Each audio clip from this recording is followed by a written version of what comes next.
Picture the great Sabha of Hāstinapura, the assembly hall of the Kuru kings, and hold the scene for a moment. It is a public space, enclosed, hierarchical, crowded with kings and elders and priests who have gathered for what began as a dice game. The air would have been dense with the kind of silence that falls when everyone in a room knows that something is being permitted that should not be. Draupadī has been dragged in by her hair. Dushasana is pulling at her garments, and the Pandavas are seated, bound, it seems, by Yudhishthira's word, by the rules of the game, by the paralysis of shock. Into that silence, the Mahābhārata gives us Bhima. What the text records is not an explosion of animal chaos. It is something stranger, and in its way more terrifying. A man choosing the precise form his fury will take, and locking it into language. The Sabha Parva, in the section the manuscripts call the Dyuta Parva, chapter 67, preserves Bhima's speech to the assembled kings.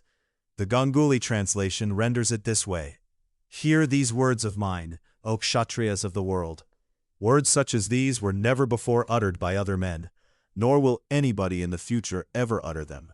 Tearing open in battle, by sheer force, the chest of this wretch, this wicked-minded scoundrel of the Bharata race, if I do not drink his lifeblood, let me not obtain the region of my ancestors."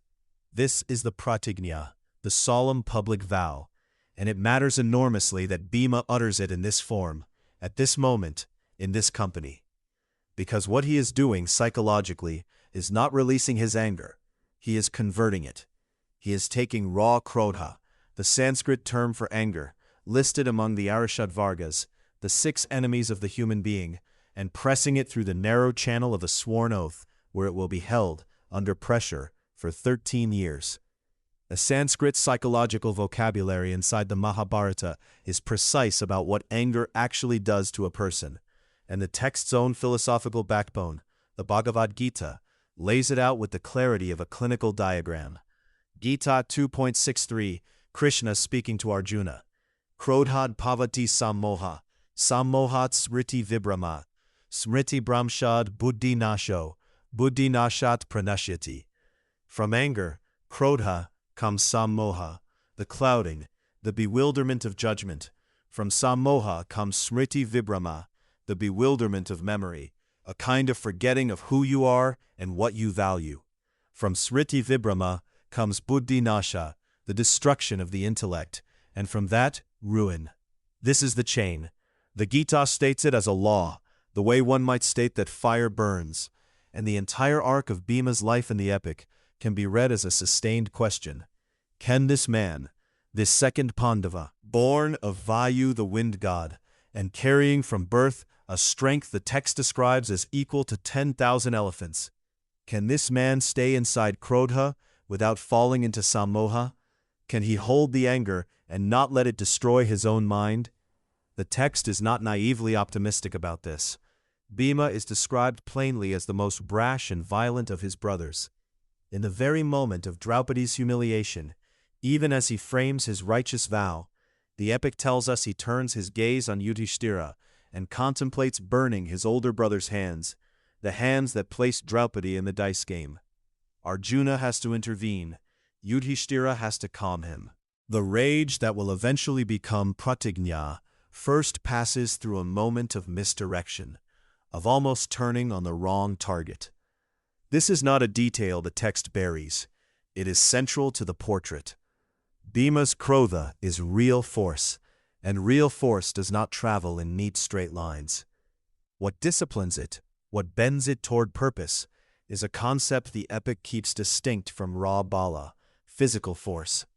That concept is virya, valor, sustained heroic strength, the quality that endures rather than merely erupts. The Udyoga Parva preserves a description of Bhima that makes the distinction vivid. Of all the wielders of the mace, there is none equal to Bhima, and as to might of arms, he is equal to 10,000 elephants. Well trained and active, he who hath again been rendered bitterly hostile would in anger consume the Dhartarashtras in no time. Always wrathful and strong of arms, he is not capable of being subdued in battle by even Indra himself. The phrase well-trained and active is not decorative. Bhima's bala, his raw divine force, is shaped by training. Gada Yuddha, the mace discipline taught by Balarāma. Virya is bala that has passed through form. The Jarasandha episode in the Sabha Parva shows us this architecture most clearly. Krishna engineers the duel, traveling with the Pandavas to Girivraja, the capital of Magadha. Scholars have identified this with modern Rajgir, and allowing Jarasandha to choose his opponent. Jarasandha picks Bhima, believing him the strongest. What follows is a wrestling match lasting 14 days. The two bodies locked together, neither claiming victory. What breaks the deadlock is not more rage, not more brute force. It is intelligence arriving from outside. Krishna's counsel, delivered as a metaphor, the image of splitting a blade of grass in opposite directions, so the halves cannot rejoin. Bhima had already torn Jarasandha apart once, and watched in confusion as the halves of the king's body fused back together. The second time, armed with understanding rather than just strength, he throws the halves in opposite directions. Jarasandha dies. The amarsha, the righteous indignation, the intolerance of dishonor is still present, but it is now thinking, and it was Krishna who gave it the thought. Here is where the text offers something that does not require the scale of a battlefield to become legible. Consider a person who has watched someone they love be publicly diminished, not in a royal court, but in the ordinary rooms where diminishment happens, at a family dinner, in a custody hearing, in a hospital corridor where a doctor speaks past the patient to the accompanying adult, as though the one who is sick is not quite a full person. The witness feels what the Mahābhārata would call amarsha, but the specific burn of witnessing a violation of dignity that you cannot immediately remedy. The force of that feeling is real. The question the text poses, the same question Krishna implicitly poses to Bhima before Jarasandha, is whether that force will be thrown in one direction or in two, which is to say, whether it will be spent in the moment or structured into something that actually changes the situation. The pratigñā is the Mahābhārata's answer to that question. The solemn vow does not dissolve krodha. It converts it into what we might call structured patience. 13 years of exile. Bhima kills Kurmira in the forest. He kills Kichaka in the mango grove at night, covertly, protecting Draupadi's anonymity during the incognito year in Virata's court. He gathers Saugandhika flowers from Kubera's garden because Draupadī asks for them. Through all of this, the pratigñā waits inside him, like a bowstring held at full draw. The fulfillment arrives on the 17th day of the Kurukshetra war. The Karna Parva, section 83 in Ganguly's translation, narrates it through Samjaya's voice, reporting to the blind king Dhritarashtra, whose son Dushasana is about to die. The text says, the mighty-armed Bhima, beholding Dushasana in that plight, and recollecting the seizure of Draupadi's tresses and her disrobing while she was ill, blazed up in wrath, like fire fed with libations of clarified butter.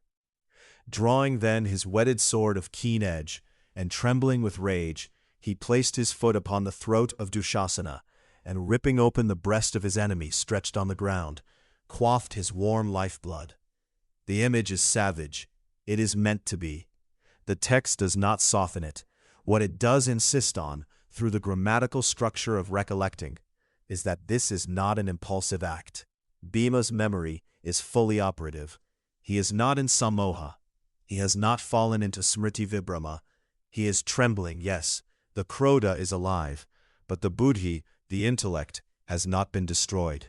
He remembers everything, the court, the hair, the garments, the silence of the elders, and he acts in precise correspondence with what he vowed he would do. The vow itself was the container that held krodha away from buddhinasha for 13 years.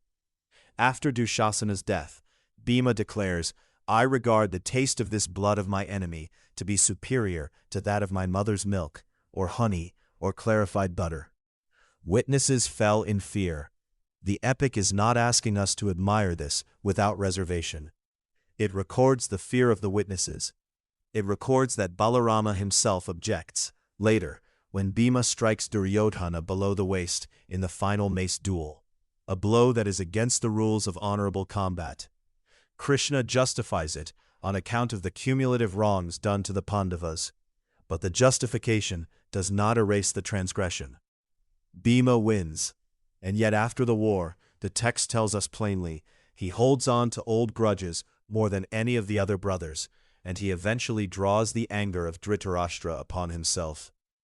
The epic does not redeem Bhima's rage as pure virtue. The moral complexity remains intact.